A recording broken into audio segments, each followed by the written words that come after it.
记者公民这一摆任务艰巨，化身为古灵精怪推销员派传单，怪扮归扮嘛，甲大家算做一尾。比赛好看无？好看啊！暑假听这个福建歌是不是？福建歌王。福建歌王啊！你暑假唱什么歌？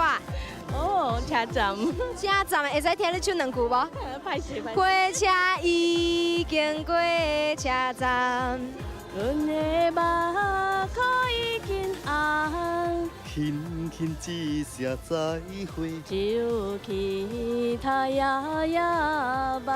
咱的感情明明是假。哇，袂歹哦，讲袂晓歹势，个手甲尼好，很可惜咧，无来参加比赛。